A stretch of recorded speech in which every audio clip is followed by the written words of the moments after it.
할렐루야. 우리가 아직 봄이지요. 여름이 아직 아니지요. 아직 우리에게 봄이 진행되고 있는 듯합니다. 근데 이번 주 이제 오늘 지나면 여름이 오지 않을까요? 그렇게 예상되고 있지 않아요? 그렇죠. 예. 겨울도 길었는데 봄도 긴 것 같은 느낌입니다. 사실 언제나 우리한테 봄은 살짝 지나가는 약간 꽃향기가 날리고 그냥 사라져 버리는 계절 같은 느낌인데, 이번에는 왠지 꽃향기도 짙고 초록도 짙은 그런 봄을 맞이하고 우리가 있는 듯한 그런 느낌입니다. 자, 오늘 말씀은 출애굽기 17장 8절에서 16절 말씀입니다. 여러분들과 제가 함께 좀 교독하도록 하겠습니다.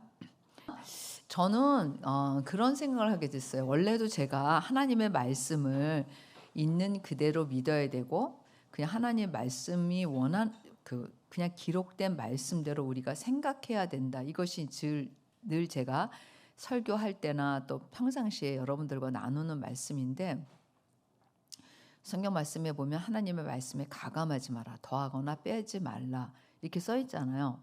근데 제가 이제 그 제시카 윤 목사님의 그 메시지를 들으면서 무슨 생각을 하게 됐냐면, 과연 내가 진짜 그걸 말씀대로 믿고 있는가라는 생각을 그냥 진짜 직면해서 생각해 보는 거예요. 내가 진짜 하나님 말씀대로 믿고 있는가?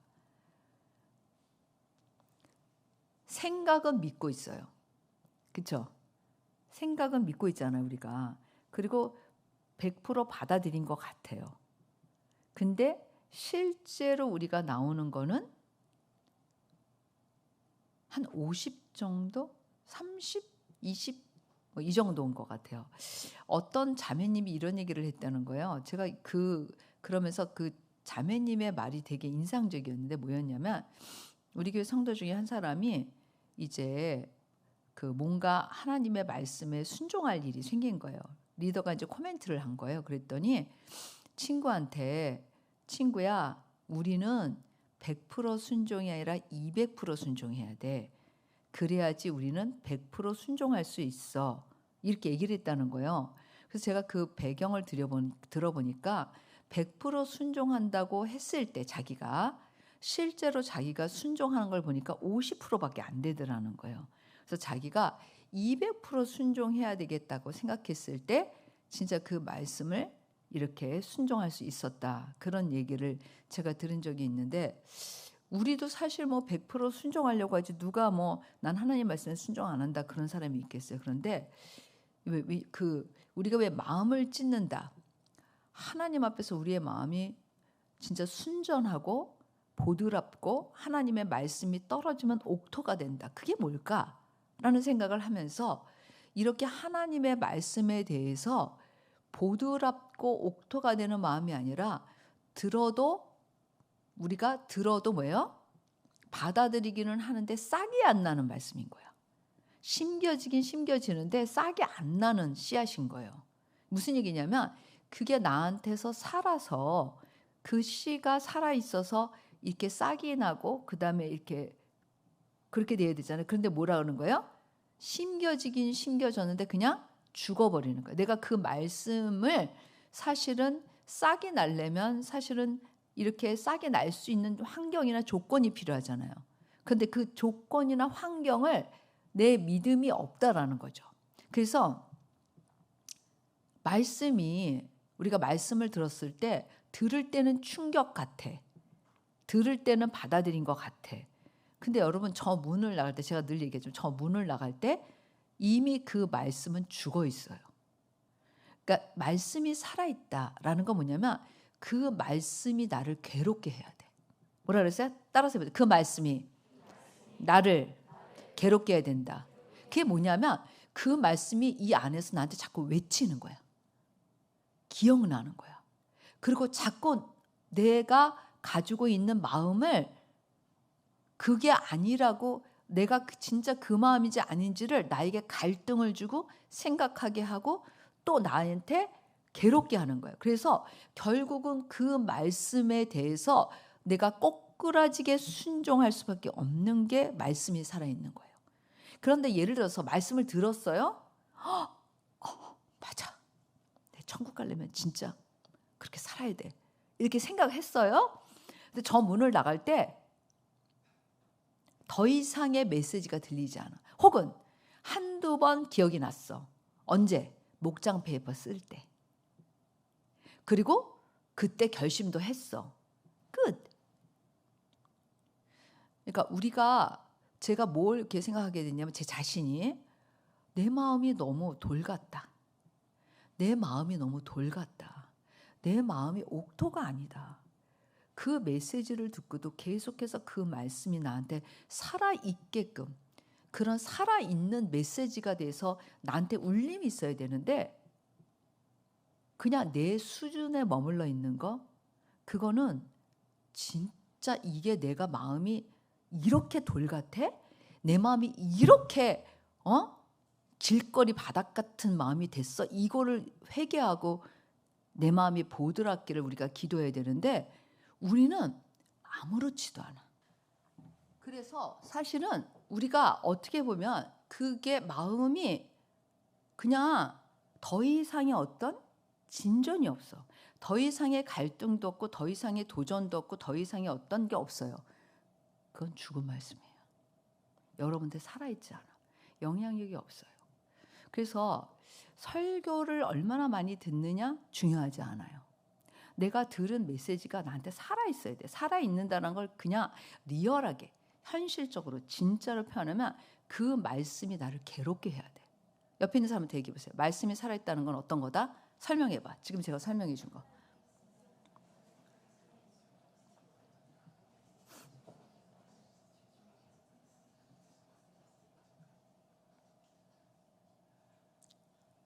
만약에 그래서 그 말씀이 나한테 이렇게 괴롭지 않고 너무 편안하고 끝났어. 그러면 그 돌 같은 내 마음, 길바닥 같은 내 마음을 내가 부숴야 돼요. 그건 믿음이 필요해. 그 작업이 우리의 믿음인 거예요. 여러분들은 믿음 그러면은 엉뚱한 걸 많이 생각해. 뭔가 하나님 앞에 하겠습니다.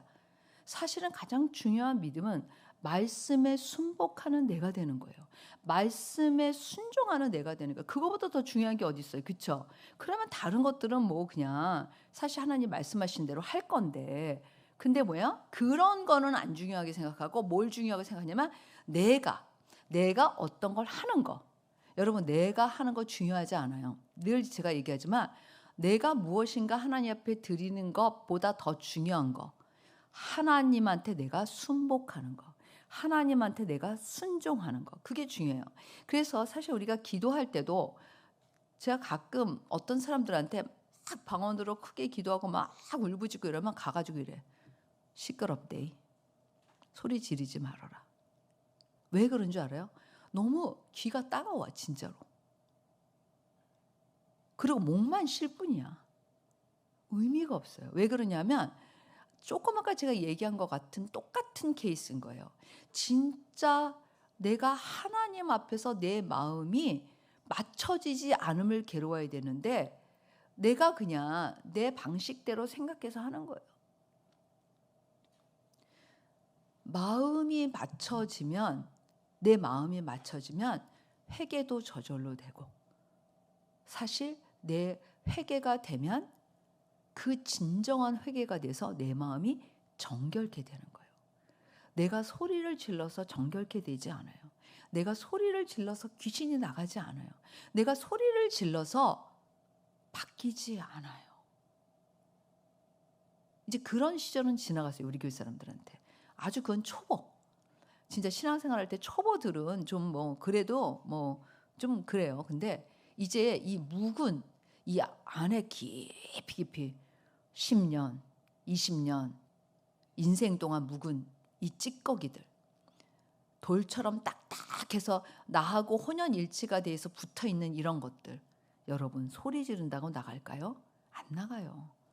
그거는 어떻게 뛸 수 있느냐면 내가 하나님 앞에 중심을 계속 맞추고 진짜 내가 얼마나 하나님 앞에서 부족하고 죄인이고 내가 얼마나 더럽고 얼마나 하나님 앞에 순종하지 않았고 내 마음이 하나님이 기뻐하시는 마음이 안 된다라는 거를 내가 스스로 직면이 될 때 그게 떠.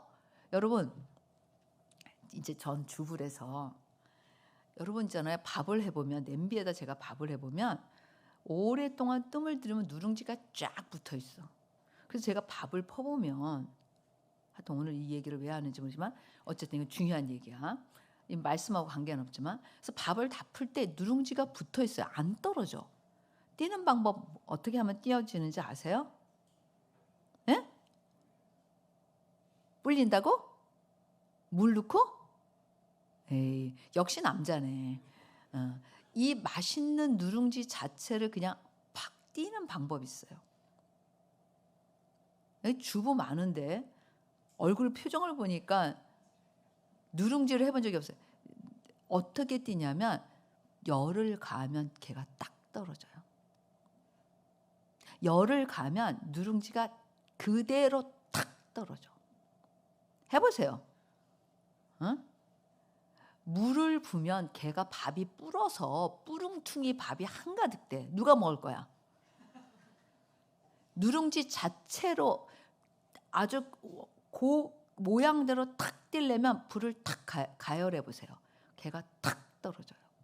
마찬가지로 내 안에 오래되고 캐캐 묻고 진짜 내가 하나님 정말 이거는 제가 변해야 되는데 제 힘으로 안 돼요. 하나님 저는 정말 하나님의 사람으로 진짜 살아가고 싶어요. 근데 더 이상 이제 저의 어떤 믿음으로 안 되는 게 있잖아요. 우리가 어떨 때는. 그때 무슨 불이 가해져야 되는 거예요? 성령의 불이 가해져야 되는데 성령의 불이 가해지면 걔가 딱 떨어져. 그러니까 성령의 불이 가해지려면 내 마음이 뭐가 돼야 되는 거예요? 옥토가 돼야 돼요. 내 마음이 옥토가 안 돼서 내가 그걸 띄려면 해보세요. 한번 누룽지 그냥 띄워보려고 그러세요. 숟갈 나가고 그 다음에 누룽지도 잘 떨어지지 않아서 조각조각 나고 깔끔하지도 않고 힘만 들고 그래요. 오늘 가서 실습 한번 해보세요. 누룽지를 탁 해가지고 진짜 우리 목사님 말마다 이게 열을 가면 떨어지는 애들 100% 떨어져요. 그러니까 우리가 제가 뭘 말하냐면 항상 여러분들이 평상시에 기도할 때 말씀 들을 때 그게 깨어있음이에요. 제가 맨날 그러잖아요. 깨어있는 게 중요하다. 영적으로 깨어있는 게 정말 중요하다. 영적으로 깨어있다라는 거는 내가 여기 와서 앉아있는 걸 말하는 게 아니야. 내가 여기 와서 듣는 것 같은 걸 말하는 게 아니에요. 그 말씀이 살아서 나를 휘집어야 돼. 그 말씀이 내 안에 귀에 살아있어야 돼. 나한테 울림이 돼야 돼. 이게 살아있어야 돼요. 물론 이거는 전하는 자에게도 문제가 있죠. 내가 예를 들어서 성령의 도움 없이 말만 하는 내 설교는 여러분들한테도 문제가 생길 거예요.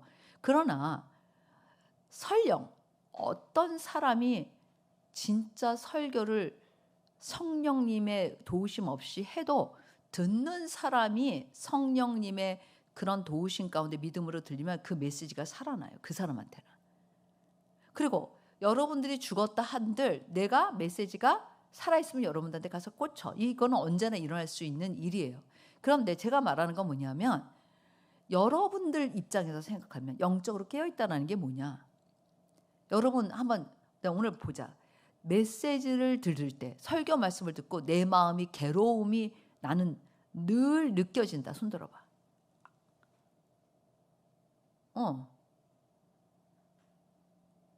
내려보세요. 이게 이제 사실은 그 메시지가 살아서 나에게 울림이 되는 거예요. 거기에 이제 어떻게 내가 반응하는지가 순종하느냐, 불순종하느냐라는 거예요. 무슨 얘기인지 알겠죠? 그래서 항상 여러분들이 영적으로 깨어있다라는 게 뭔가, 영적으로 깨어있으세요. 이렇게 얘기하면 이게 무슨 말인지 모를 때가 많잖아요. 응? 그러니까 항상 중심을 하나님한테 맞추는 가장 기초적인 훈련. 나는 진짜 하나님 앞에 바르게 걸어가고 싶어요. 나는 이 복음의 길에서 늘 복음의 길에서 벗어나지 않고 싶어요. 한 가지 방법이 있어요. 중심에 하나님 중심에 나를 맞추는 훈련을 하는 사람은 정신도 온전, 마음도 온전, 삶도 온전이야.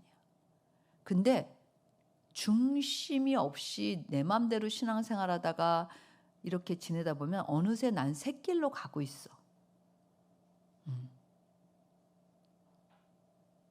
물론 돌아올 수는 있는데 시간이 걸려요. 간 것만큼.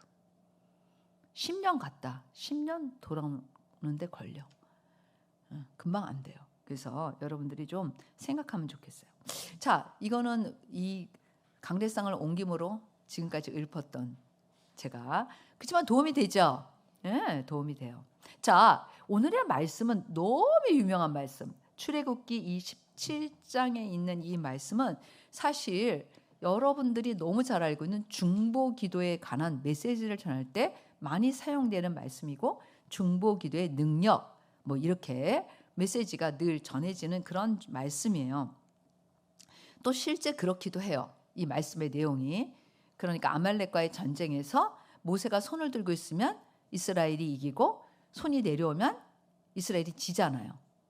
그래서 뭐 승패가 모세에게 달려 있다. 기도하는 전쟁하고 있는 여호수아에게 달려 있지 않고 모세에게 달려 있다. 간단하게 얘기하면 내용이 이거예요. 그러니까 우리의 영적인 전쟁의 승패는 중보 기도에 달려 있다. 이런 메시지가 이제 보통 전하시는 말씀이에요. 그런데 오늘 저는 좀 각도를 다르게 해서 같은 메시지지만 다르게 이 말씀을 우리 개인에게 좀 적용해서 보고 싶어요. 이 본문의 배경은 그 앞에 보면 이제 이스라엘 백성들이 어디에 신광야를 떠나서 어디에 도착하냐면 르비딤이라는 곳에 도착해요. 르비딤에. 근데 여기서 뭐가 없다고요? 마실 물이 없는 거예요. 그래서 백성들이 또 다시 그 모세에게 불평을 하게 되죠. 우리에게 물을 주어 마시게 해라. 한번 그 전에도 경험이 있어요, 없어요? 마라에 쓴물을 단물로 바꿔주셨죠. 그랬을 때 이제 백성이 이제 목이 말라가지고 모세에 대해서 원망하는 거예요. 모세에 대해서 원망하는 건 하나님을 원망하는 거죠. 그래서 우리가 여기 또 나오잖아요. 제가 지난주 주일에 설교했던 것처럼 항상 애굽이 나와요. 신기한데 그거 보세요. 당신이 3절에 보면 당신이 어찌하여 우리를 애굽에서 인도에 내어서, 이게 꼭 나온다. 애굽에서 인도에 내어서. 참 이 꼬무줄 쫙 늘어났다가 땅 하고 놓으면 이쪽에 탁 가 있듯이 반드시 뭐야? 귀결이 어디로 가요? 애굽. 애굽에서 인도에 내어서 우리와 우리 자녀와 우리 가축이 목말라 죽게 하느냐. 그랬을 때 이제 모세가 또 부르짖죠. 그래서 하나님께서 뭐라 그랬어요? 그 이스라엘 장로들을 데리고 나일강을 치던 네 지팡이를 손에 잡고 호렙산에 있는 반석에 가서 거기서 쳐라. 거기에 하나님께서 서시고 물이 나오게 하시겠다. 그래서 이제 그렇게 했더니 물이 나왔어요. 그래서 그곳 이름을 마사 무리바라고 이제 하게 된 거죠. 이게 이제 앞에 있는 본문의 배경이에요. 그리고 나서 이제 있는데 지금 목이 말랐고 굉장히 힘든 상황이 안 힘든 상황이에요? 힘든 상황이죠. 여러분 사실 많이 힘든 상황이에요. 그냥 간단한 상황은 아니에요. 가축까지 다 물이 없어가지고 죽게 생긴 거예요. 모든 사람들이. 그러니까 이제 그런 어려운 상황이에요. 물이 뭐 나왔더라도 갑자기 물 한 번 마셨다고 막 회복되거나 그러지 않잖아요. 이미 뭐요? 지치고 연약하고 힘든 그런 상황인데 이때 아말렉이 친 거예요. 근데 아말렉이 친 것에 대해서 그러면 성경이 뭐라고 하고 있느냐? 이제 배경이죠. 어떻게 보면 신명기 25장 17절에서 19절 말씀에 이것에 대해서 기록하고 있어요. 앞에서는 없지만. 자, 17절부터 19절 한번 같이 읽어볼까요? 시작. 너희는 애굽에서 나오는 길에 아말렉이 내게 행한 일을 기억하라. 곧 그들이 너를 길에서 만나 내가 피곤할 때 네 뒤에 떨어진 약한 자들을 쳤고 하나님을 두려워하지 아니하였느니라. 그러므로 내 하나님 여호와께서 내게 기업으로 주어 차지하게 하시는 땅에서 내 하나님 여호와께서 사방에 있는 모든 적군으로부터 내게 안식을 주실 때 너는 천하에서 아말렉에 대한 기억을 지워버리라. 너는 잊지 말지니라. 예, 여기까지 뭐라 그랬어요? 곧 그들이 너를 길에서 만나 내가 피곤할 때 내 뒤에 떨어진 약한 자들을 쳤고 하나님을 두려워하지 않았다. 이게 무슨 얘기냐면 전쟁 중이지 않은 거예요. 가고 있는데 뭐야? 급습한 거지. 응? 어떻게 보면 약탈처럼 갑자기 급습한 거예요. 약할 때. 그리고 또 한 가지는 뭐예요? 하나님을 두려워하지 않았다는 거는 뭐냐면 지금까지 이스라엘 백성들이 하나님의 백성으로 이제 나오는데 하나님의 백성이라는 거를 뭐예요? 생각하지 않고 그냥 했다는 거예요. 그리고 전쟁을 시작해서 한 게 아니라 좀 어떻게 이렇게 나쁜 말로 하면 야비하게 그렇게 이제 했던 거예요. 그래서 하나님께서 뭐예요? 이 아말렉에 대해서 하나님이 대대로 싸우신다는 오늘 본문에 나오는 것처럼 아말렉을 없이 하시겠다 그래요. 그래서 사울 왕 때 아말렉에 대해서 그렇죠? 그들을 처리하라고 말씀하는 장면이 나오잖아요. 그래서 이 이스라엘이 아말렉이 이스라엘을 공격했을 때를 뭐라고 얘기하냐면 곧 그들이 너를 길에서 만나 내가 뭐예요? 피곤할 때. 그리고 내 뒤에서 떨어진 약한 자들을 쳤고 그러니까 합당하지 않게 이제 했다라는 거죠. 그래서 그런 상황에서 아말렉이 뭐예요? 친 거예요. 그랬을 때 이제 모세가 어떻게 했냐면 모세가 이제 아말렉이 와서 이스라엘과 르비딤에서 싸우니까 그러니까 르비딤에서 지금 기갈이 있었잖아요. 약해졌어요? 안 약해졌어요? 굉장히 약해졌고 힘든 상황인데 이때 친 거예요. 이해가 되죠? 이게 이제 배경이에요. 그래서 모세가 하나님으로부터 어떤 전략을 받냐면 두 파트로 나눠. 첫 번째는 여호수아에게 뭐라 하냐? 사람들을 택해서 아말렉과 싸워라. 그 다음에 모세 자신은 뭐예요? 뭐라 그랬어요? 하나님의 지팡이를 손에 잡고 산 꼭대기에 서라. 이게 무슨 의미일까? 하나님의 지팡이가 지금까지 뭐였어요? 하나님이 나타내시는 역사가 이 지팡이를 통해서 나타났잖아요. 그러니까 하나님께 뭐예요? 의뢰하겠다. 하나님께 나는 이 전쟁에 대해서 강구하겠다라는 것이죠. 그래서 산 꼭대기 가서 서리라. 그거는 하나님께서 이 전쟁에 승리를 주실 줄 믿고 나는 하나님께 강구할 테니 너는 나가서 뭐예요? 싸워라. 이렇게 이제 두 파트로 나눈 거죠. 그래서 여호수아의 말대로 모세의 말대로 말이 꼬이는데 모세의 말대로 여호수아가 아말렉과 싸우고 모세와 아론과 훌은 산 꼭대기에 올라갔어요. 그래서 이제 모세가 손을 들고 이렇게 기도하고 있는 거죠. 그런데 이렇게 서서 손을 들고 기도하는데 이게 얼마나 하겠어요? 힘들어요, 안 힘들어요? 지금 봐도 힘들지 않아요? 제가 만약에 1시간 동안 이렇게 서 있다면 이게 저절로 내려서 다시 이렇게 할 거야. 그런 것처럼 모세가 이렇게 손을 들고 기도하는데 너무 힘드니까 자꾸 이렇게 손이 어떻게 돼요? 내려오는 거예요. 피곤하니까. 모세가 갑자기 능력을 받아서 손 들고 하루 종일 있어도 아무렇지도 않은 건 아니에요, 여러분. 그래서 자꾸 내려오는데 이상하게 손이 내려올 때 뭐예요? 전쟁에 지는 거예요. 그러면 진짜 손이 내려올 때 지는 걸까?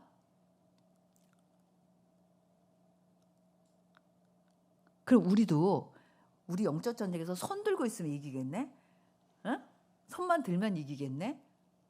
이걸 기억하라고 하셨는데 그 밑에 보면 그럼 우리 손 들고 기도하면 우리는 뭐든지 다 승리하겠네? 손이 안 내려오면? 뭐 이걸 말하는 게 아니죠. 뭘 말하는 걸까 이거는? 응? 뭘 말하는 거예요? 옆에 있는 사람한테 얘기해봐요. 나한테 얘기하지 말고. 들리지도 않아. 뭘 말하는 걸까?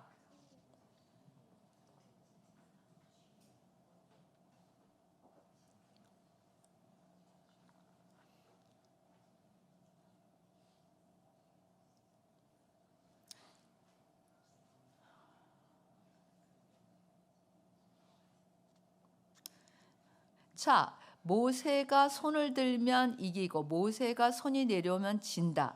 이거는 모세의 손이 들면 이기고 내려오면 진다라는 의미가 아니죠. 상징에 불과해요. 그거는 뭘 말하는 거예요?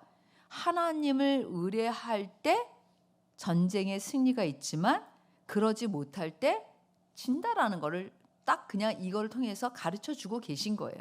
그래서 사실 어떻게 했어요? 아론과 훌이 이 피곤한 모세가 지치지 않고 계속 손을 들을 수 있게 어떻게 했어요? 돌을 가져다가 앉혀놓고 그 다음에 양쪽에서 팔을 들어줬어요. 이제 완전해 안 완전해? 완전하잖아. 양쪽 팔 들어주고 있으니까 내려올 리가 없지. 한쪽씩 이렇게 아론과 훌이 들어주고 앉아 있으니까. 그래서 해가 지도록 내려오지 않았어요. 그러니까 오랫동안 그래서 계속 모세는 뭐 할 수 있었던 거예요? 하나님께 승리를 주시도록 간구할 수 있었죠. 협동한 거죠, 세 사람이. 결국 모세 혼자 못하고 같이 함께 이제 그렇게 기도할 때 결국 어떻게 됐냐면 승리예요, 패배예요? 승리예요, 승리. 승리를 했어요. 그래서 여호수아가 칼날로 아말렉과 그 백성을 쳐서 무찔렀습니다. 그런데 여기서 끝난 게 아니라 그 다음에 뭐라 그러냐면 여호수아 귀에 외워 들리라 그랬어. 뭐라고요? 누구 귀에?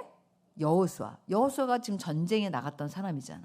그리고 여호수아 귀에, 리더한테 귀에 외워 들리라. 내가 아말렉을 업샤의 천하에서 기억도 못하게 하리라. 그러면서 이것을 책에 기록하고 기념하게 하고 여호수아가 귀에 외워 들리라고 말해요.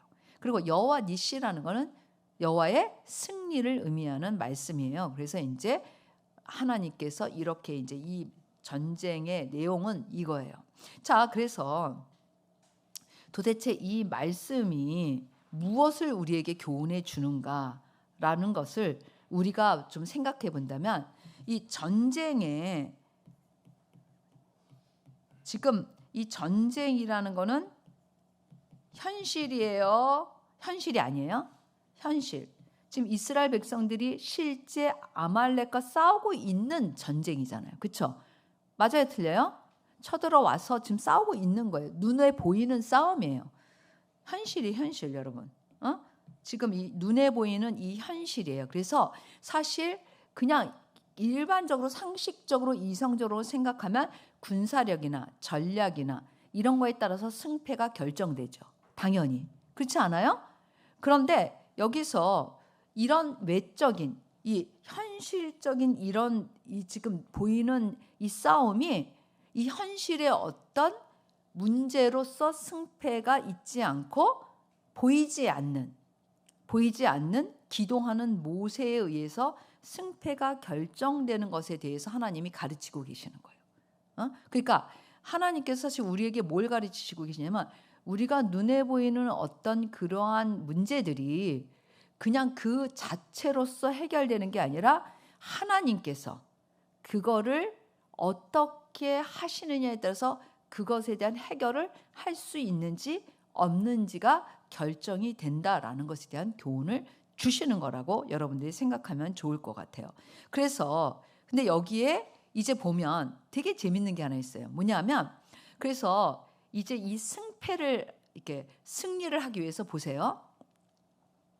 군사력을 보강하지 않았어요. 전략을 더 짜지 않았어요. 다른 전략 아무것도 준 게 없어요. 근데 전략을 바꾼 게 있어요. 그래서 보면 모세가 원래 혼자 손 들고 기도했잖아요. 그렇죠?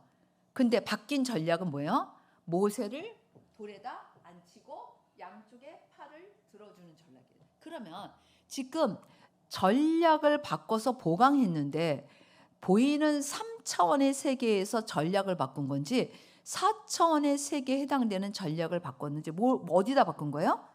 4차원의 전략을 바꾼 거예요. 승리하기 위해서. 왜?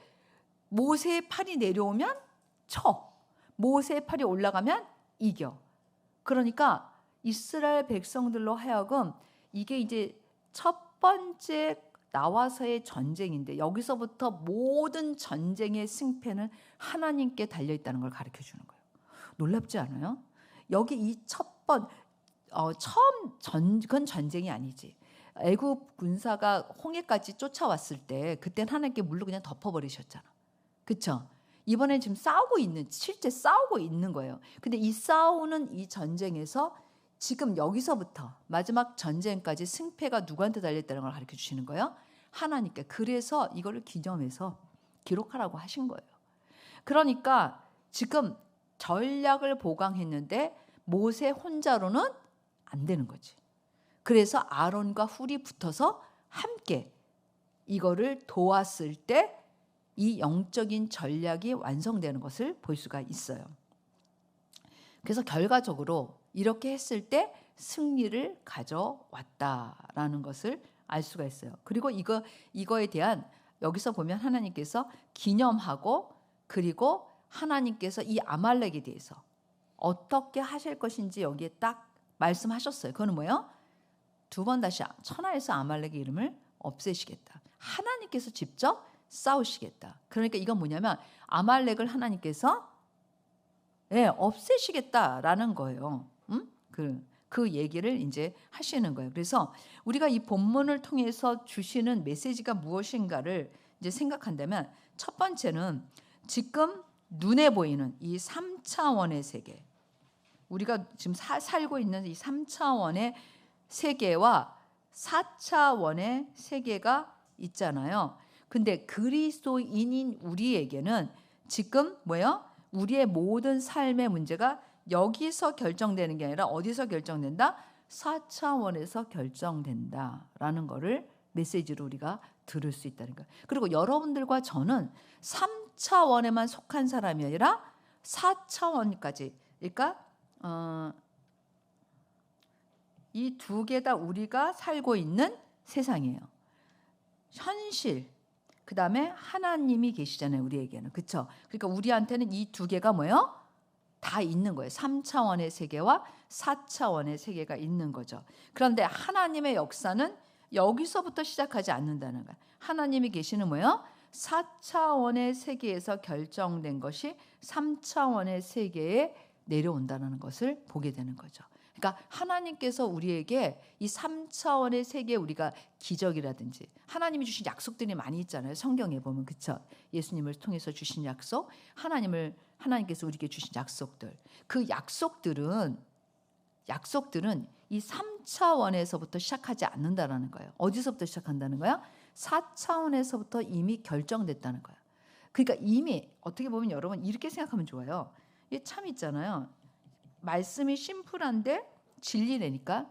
하나님이 주신 약속은 이 3차원의 세계에서 승리, 이렇게 깃발이 딱 꽂혀 있는 거예요. 이렇게. 이해됐어요? 하나님이 주신 약속의 말씀은 이 3차원의 세계에 승리라는 깃발이 이렇게 꽂혀 있다니까요. 그러니까 이거를 믿어야 되는 거야. 이거를 믿지 않고 승리를 주실 건지 안 주실 건지 이렇게 생각하면 믿음이 없는 거예요, 여러분. 진짜 믿음은 말씀 그대로 믿는 거라니까. 말씀 그대로 믿지 않는 믿음이 없이 나는 들어주실 줄 믿습니다. 들어주실 줄, 나로부터 시작하는 믿음은 필요 없어요, 여러분. 그런 믿음은. 제가 얘기하잖아요. 내가 무엇인가를 하나님 앞에 믿음을 드리기 전에 말씀에 순종하는 믿음이 가장 큰 믿음이고 기초이고 전부예요. 그거가 필요한 거야. 우리한테 필요한 거는. 따라서 해봐요. 우리에게 필요한 믿음은 나로부터 시작하는 믿음이 아니라 말씀을 믿고 말씀 가운데 말씀대로 순종하는 것, 그것이 믿음이다. 그것이 믿음의 전부다. 이게 필요한 거예요, 여러분. 우리는 뭔가 약간 꼬였어. 우리는 뭔가 약간 자기 뒤틀린 그런 어떤 믿음을 가지고 자꾸 시작을 하는데, 여러분 이게 가장 좋은 믿음이에요. 이런 사람들을 하나님이 쓰세요. 우리 중고등부 어떤 사람을 쓰신다고? 이런 사람을 쓰세요. 말씀에 순종하는 사람. 이건 잊어버리면 안 돼요. 뭐라고? 말씀에 순종하는 사람. 그냥 순종하는 사람 필요 없어요. 그냥 순종은 잘못된 것에 순종 많이 해. 필요 없다니까. 말씀에 순종, 말씀대로 순종하는. 그래서 이 얼마나 놀라워요? 그러니까 이 약속이 이렇게 승리의 깃발이 꽂혀 있는 거야. 이거는 3차원의 세계에 승리의 깃발이 꽂혀 있는 게 약속인 거예요. 그러니까 우리의 인생 동안에, 광야 같은 우리의 인생 동안에 하나님이 주신 약속의 깃발들은 이렇게 승리라고 꽂혀 있어요. 근데 사람들은 이 깃발을 사용하지 않아. 자기가 뭐예요? 어떻게든지 다른 깃발을 꽂아서 이 깃발을 승리로 하고 싶어요. 어려운 거지 이게. 그러니까 우리는 지혜롭게, 따라서 우리는 지혜롭게 하나님께서 약속하신 승리의 깃발을 취해야 한다. 이건 너무 중요한 거야. 그거를 가르치고 싶으신 거예요. 그래서 우리가 아브라함의 자손이고 아브라함의 자손은 하나님께서 복을 주신다라고 하셨어요. 그러면 이거는 이 깃발이야, 이 깃발이야? 이 깃발이에요, 이 깃발이에요? 첫 번째 깃발이잖아요. 그러면 이 승리의 깃발을 내가 취하는 게 문제인 거지. 하나님 난 복 주세요. 나는 복 받고 싶어요. 하나님 난 진짜 돈 많이 벌고 싶어. 그래서 나 하나님 선교하고 싶어. 이거 안 들어주세요. 하나님 저 아브라함의 자손이에요. 하나님이 말씀하신 복 주시겠다고 약속하신 저 아브라함의 자손이에요. 예수 그리스도를 통해서 전 아브라함의 자손입니다. 전 아브라함의 자손답게 하나님 앞에 제 인생을 드리고 그렇게 살겠습니다. 말씀대로 순종하겠습니다. 저를 통해서 복이 흘러가게 해주세요. 이 기도가 차원이 다른 거예요. 차원이 다르지 않아요? 응? 이쪽은 말씀을 믿으니까 담대하고 그리고 약속하신 승리를 취할 수 있는데 이건 이거 땅에서부터 다시 시작해야 되는데 얘는 이거 아무리 해봤자 들어주시긴 들어주실 때도 있어요. 그런데 여러분 미미해. 아브라함에게 약속하신 복과 내가 막 달라고 해서 몇 푼 받은 복과 비교할 수 있겠어요, 여러분? 비교할 수 없잖아. 가치가 틀리고. 얘는 받았지만 나를 살리는 게 못 될 수도 있어. 그래서 우리가 그리스도인의 영적 전쟁, 제가 얘기했던 영적 전쟁, 눈에 보이는 현실에서의 공격을 3차원에 해결할 게 아니라 4차원에서 해결해야 된다는 말씀이에요. 그래서 그런데 우리가 영적 전쟁 제가 그랬는데 자신의 죄나 실수로부터 오는 그러한 문제들을 말하자면 해결해 주세요. 안 해결해 줘. 그건 회개해야 돼. 여러분 하나님은 그런 거는 안 해결해 주세요. 그거는 그냥 성경에 써 있어. 딱 한 단어로 회개 이렇게. 그래서 그걸 말하는 게 아니에요. 근데 우리가 하나님의 백성으로서 받는 어떤 공격, 영적 전쟁 가운데 있는 모든 공격은 3차원에서 풀지 못하고 어디서 풀어야 된다는 거야? 4차원에서 풀어야 된다는 거예요. 그리고 우리가 어떻게 승리할 수 있는지 그 전략과 비결은 이미 우리한테 알려주셨는데 전략은 때로 나 혼자 안 될 때가 있어. 그럼 뭐예요? 공동체가 함께. 그래서 왜 어떨 때 왜 두세 사람이 내 이름으로 모인 그곳에 내가 그들 중에도 있다고 하셨고 하나님께서 사람들이 그렇게 함께 기도할 때 들어주세요, 안 들어주세요? 들어주세요. 개인 기도도 들어주지만 그 공동으로 할 때도 하나님 많이 들어주세요. 그래서 사실 영적으로 어떻게 전략적으로 이 문제를 우리가 하나님 앞에 해야지만 승리를 가져올 수 있는지 그걸 생각해야 되는데 3차원에서 그걸 해결하려니까 여수아 이렇게 생각을 해보세요. 여수아가 싸우고 있는데 군사력 보강해. 전략 계속 바꿔. 승리할 수 있을까? 계속 지치게만 하고 힘만 드는 거예요. 사실 이런 신뢰가 너무 많아서 그 예를 들을 수도 없어요. 그리고는 그래서 하나님께서 뭐냐면 믿음은 히브리서 11장에 보면 믿음은 바라는 것들의 실상, 보이지 않는 것들의 증거. 이 믿음에 대해서 가장 대표적인 말씀인데 뭐야? 믿음은 바라는데 뭐야? 실상, 실제가 있다는 거야. 그다음에 뭐야? 보이지 않는데 증거. 이건 뭐냐면 조금 아까 얘기한 3차원의 세계를 강구하는 게 아니라 믿음이라는 단어는 굉장히 중요한 걸 가르쳐요. 4차원에 속한 거라는 거예요. 믿음이라는 단어 어디에 속한다고요? 4차원. 여기서부터 시작해야지 이 믿음이 열매를 맺는 게 3차원이에요. 믿음은 4차원이에요. 그래서 우리가 히브리서 11장 6절에 보면 믿음이 없이는 하나님을 기쁘시게 하지 못하나니 뭐라 그랬어요? 하나님께 나아간 자는 반드시 그가 살아계신 것과 그가 자기를 찾는 자들에게 상 주시는 이심을 믿어야 할지니라. 4차원의 세계에 먼저 속해 있는 거예요. 믿음은 뭐라 그랬어요? 믿음이 없이 하나님을 기쁘시게 못한다는 거예요. 근데 하나님이 살아계신 것과 그 다음에 또 뭐라 그랬어요? 그가 자기를 찾는 자들에게 상 주시는, 다 이 영적인 4차원의 세계에 속하잖아요. 두 개 다. 여기에 뭐예요? 그거를 먼저 믿음이라고 얘기하고 있는 거예요. 그래서 그리고 이제 5번째 뭐라 그러냐면은 이거를 이 책에 기록하고 기념하게 하고 여호수아의 귀에 외워 들리라라고 그랬어요. 아말렉을 업샤의 천하에서 기억도 못해. 이건 뭐라냐? 영적 교훈을 잊지 말라는 거예요. 이스라엘 백성들은 영적 교훈을 계속 잊어버리고 있잖아요. 그렇죠? 하나님을 경하고 하나님이 주시는 교훈을 계속 10번이나 잊어버려. 그래서 마지막에 꽝. 넌 이제 못 들어가. 끝이라는 거예요. 왜 6월절을 기억하라고 그랬을까? 하나님이 기념해라. 대대로. 기록해라. 이게 무슨 말이냐면 하나님이 뭐를 어떻게 하시는지 마음판에 새겨라. 이거예요. 우리한테 직접 말한다면 해보세요. 마음판에 새겨라. 마음판에 새겨라. 이걸 마음판에 새기라는 거. 근데 마음판에 안 새겨. 그 제가 아까 얘기한 거예요. 마음판에 새긴다는 게 뭐냐? 그거예요, 바로. 이 말씀이 나를 괴롭게 해야 돼. 이게 좀 괴롭다라는 말은 좋지만 이 말씀이 살아있는 거야. 나한테 계속 울림이 돼야 돼. 울림이 되고 나를 거기에 맞춰봤는데 난 그렇지 않아. 그러면 나를 조종하는 거야. 어떻게? 말씀대로 순종하고자 조종할 때 내 마음이 보드랍고 옥토가 되고 그래서 30배, 60배, 100배 열매를 맺을 수 있는 거지.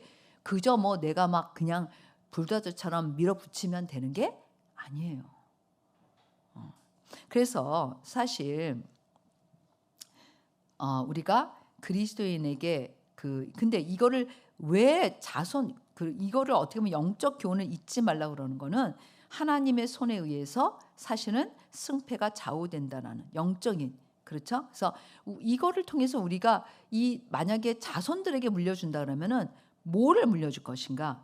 우리의 인생이 하나님의 손에 달려 있다. 하나님의 백성의 운명은, 승패는, 문제의 해결은 누구에게 달려 있다? 하나님께 달려 있어. 보이는 문제가 스스로 해결되거나 내가 해결되는 게 아니라는 거예요. 그리고 그리스도인에게 일어나는 현실의 모든 문제, 3차원 세계의 모든 문제는 4차원의 세계에서 결정된다.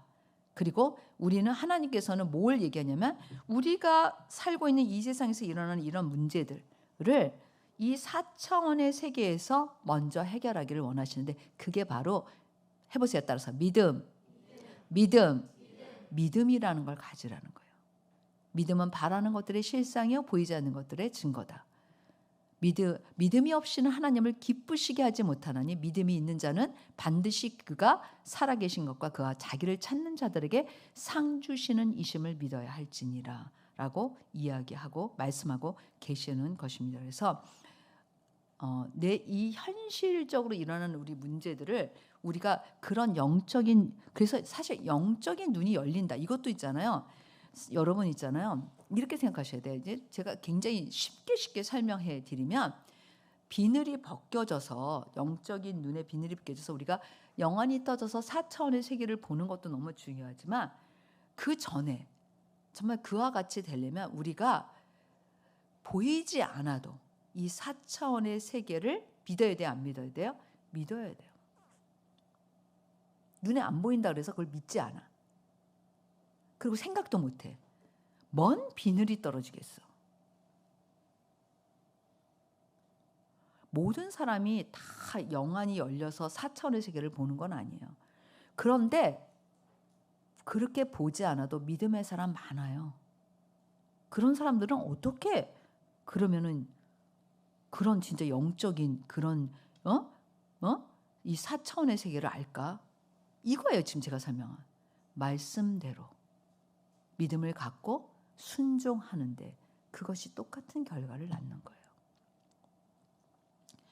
그래서 여러분들이 하나님께서 이 세상에서의 우리의 문제를 해결해 주실 수 있다. 그래서 각 사람에게 있는 문제가 두 가지 있어.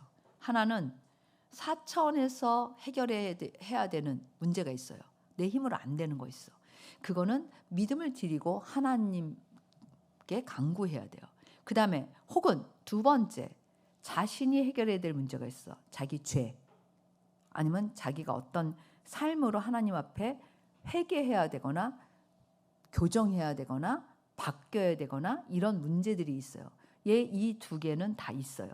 그래서 여러분들이 그거를 구분해서 진짜 하나님 앞에 믿음을 드릴 때 여러분들이, 그리고 저는 이렇게 생각해요. 회개도 안 되잖아. 영적인 도우심을 구해야 돼. 돌같이 딱딱해진 마음을 내가 깨부순다고 깨지지가 않는 거예요. 아까 얘기했듯이 누룽지가 떨어지려면 그걸 그냥 하면 산산조각이 나. 근데 불을 탁 이렇게 하면 쫙 떨어져요. 오늘 가서 기필코 해보도록. 그래서 이 영적인 교훈을 잊지 않도록. 그래서 사실은 어떻게 보면 무슨 얘기냐면 내 돌 같은 마음이 회개가 안 돼. 그럼 내가 뭐를 해야 돼? 하나님, 내 이 돌 같은 마음이 회개를 못해요. 제가 안 돼요. 도와주세요. 제가 여기까지 온 것 잘못했어요. 진짜 하나님, 저 하나님 사람으로 살고 싶어요. 저 진짜 이 문제 해결하기를 원합니다. 저의 간절한 마음을 받아주세요.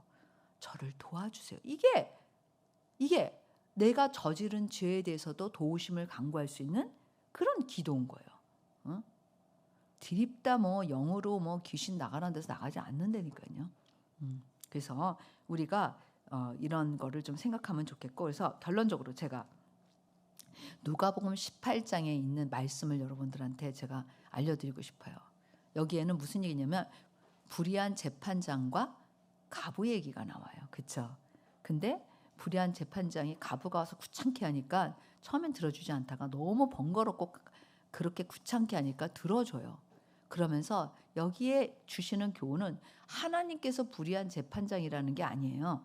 여기에 보면 뭐냐면 그 불의한 재판장도 그렇게 귀찮게 하면 들어주는데 7절에 뭐라 그러냐면, 잘 들으세요. 하물며. 뭐라세요?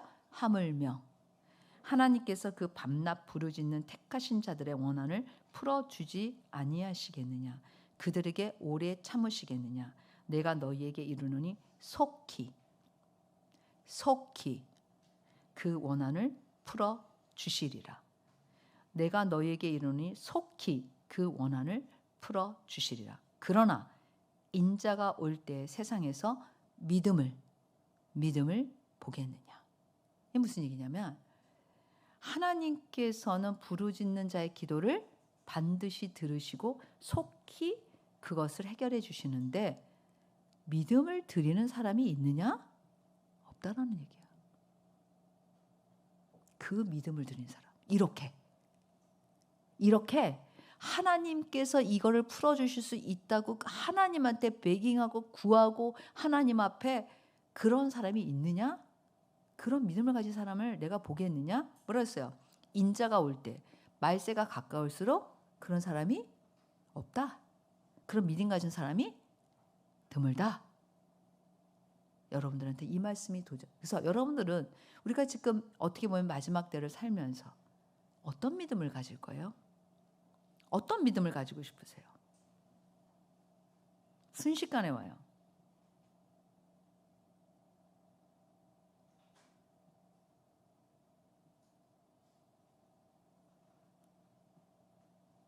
전 항상 생각해요.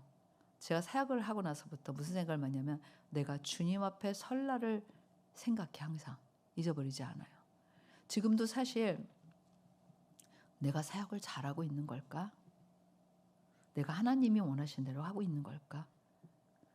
나는 하나님한테 상급 받을 거를 생각해 본 적은 없어. 상급을 받을 만한 일을 했다고 생각하지 않아. 나는 그냥 하나님께서 나를 불러만 주셔도 너무 감사하다. 내가 잘못하고 있지는 않나? 항상 사역하면서도 이런 돌아보는 마음이 있어요. 그리고 나는 주께서 나를. 그리고 사실 제가 제일 많이 감격하는 거는 나를 구원해 주시는 은혜가 너무 커서, 나를 구원해 주신 하나님의 은혜가 너무 커서, 그 주님의 사랑이 너무 커서, 그게 제가 항상 감격하고 감사하고 그리고 그 마음을 잊지 않아요. 그게 저의 전부예요. 나만 서로 예루살렘 가서 큰 집에 살고 싶다. 난 하나님이 주시는 상을 큰 상을 보고 싶다. 단 한 번도 그렇게 생각해 본 적이 없어.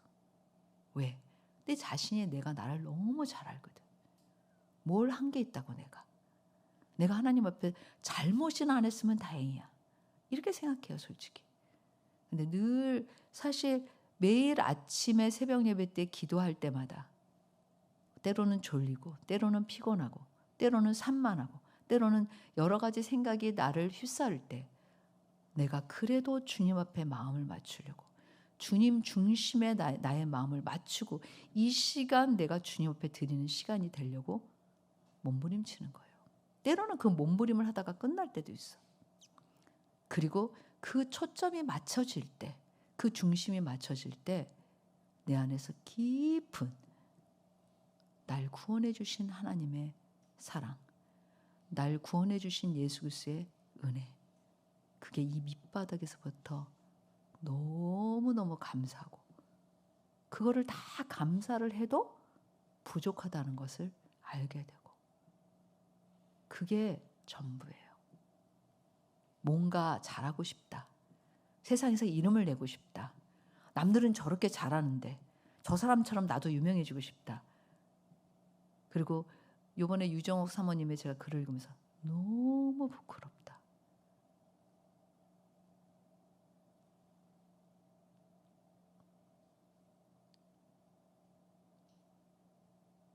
그런 글을 읽을 때마다 그런 살아있는 메시지를 읽을 때마다 다시 한번 나를 바라보고 다시 한번 나를 직면하고 다시 한번 내가 주님 앞에 서고 그게 필요하다고 생각합니다. 기도하겠습니다.